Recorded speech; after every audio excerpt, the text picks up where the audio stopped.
বস্তাতেও সাপটা আটছে না, তার মানে তোমরা বুঝতে পারছো এই সাপটার সাইজ কতটা বড়। ম্যাসিভ সাইজের একটা ইন্ডিয়ান রক পাইথন রেস্কিউ হচ্ছে বেথরডি ফরেস্টের ঠিক পিছনেই। ইন্ডিয়ান রক পাইথন সাপটা উদ্ধারের কাজ চলছে। দেখেছো সাপটা রীতিমতন গর্জন করছে, ধরা দেখতে অস্বীকার করছে। এই সাপটাকে ধরার জন্য 2-3 জনও কম পড়ে আছে। এটা বেথরডি ফরেস্টের পিছনে যে দেদের পুকুর আছে সেই পুকুরে এই সাপটা উদ্ধার হয়েছে। এখন এই পুকুরটা জলশূন্য। এই ফরেস্টের পিছনে যে পুকুর সেখানে এখন এই সাপটা উদ্ধার হয়েছে। তোমরা দেখতে পাচ্ছ কত বড় একটা সাপ, ম্যাসিভ সাইজের একটা ময়াল সাপ। সাপটার মুখ দেখছো কত বড়। এই সাপটা দেখার জন্য এলাকায় রীতিমতো চাঞ্চল্যকর পরিস্থিতি। দেখো সাপটাকে বস্তায় পোড়া হচ্ছে।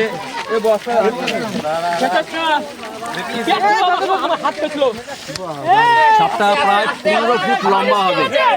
এই ময়াল সাপটি 15 ফুট লম্বা হবে। দেখো এত বড় সাপ যে বস্তার মধ্যে ঠিক মতন আটছে না, এত বড় বস্তাতেও সাপটা আটছে না, তার মানে তোমরা বুঝতে পারছো এই সাপটার সাইজ কতটা বড়। ম্যাসিভ সাইজের একটা ইন্ডিয়ান রক পাইথন রেস্কিউ হচ্ছে বেথরডি ফরেস্টের ঠিক পিছনেই। মানে যেটাকে আমরা দেদের পুকুর বলে চিনি সেটা এখন এই বর্তমানে জলশূন্য, কিন্তু সেইখানে এই সাপটা উদ্ধার হয়েছে।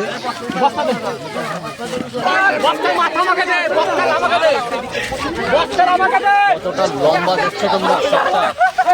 এখানেও কিন্তু সাপটা শেষ আরো আছে বস্তার ভিতরে। এখানে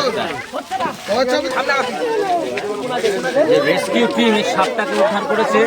এত বড় আকারের একটা ময়াল সাপ, সত্যি এদেরকে ধন্যবাদ জানানো উচিত, কারণ এরা যে সাহসিকতার পরিচয় দিয়েছে। আগের বস্তাটা ছোট পড়ে গেছিল, যার জন্য এখন দেখো একটা বড় বস্তা আরো নিয়ে আসা হয়েছে। দেখো এত বড় সাপটাকে যে বস্তার মধ্যে পড়া হয়েছে, তারপরে এটাকে রেস্কিউ করে নিরাপদ কোনো স্থানে সাপটাকে ছেড়ে দেওয়া হবে। শুভঙ্কর চক্রবর্তী এবং তার সহকারীরা এই সাপটাকে উদ্ধার করলো এক্ষুনি। তো এই সাপটা কতটা বয়স হতে পারে?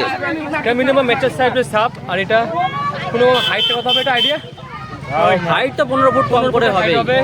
এটা মিনিমাম। এটা আমি বেথর ফরেস্টে হ্যান্ড ওভার করবো একদম। এবার ওরা পরিচিত জায়গায় রিলিজ করে দেবে সাপটাকে।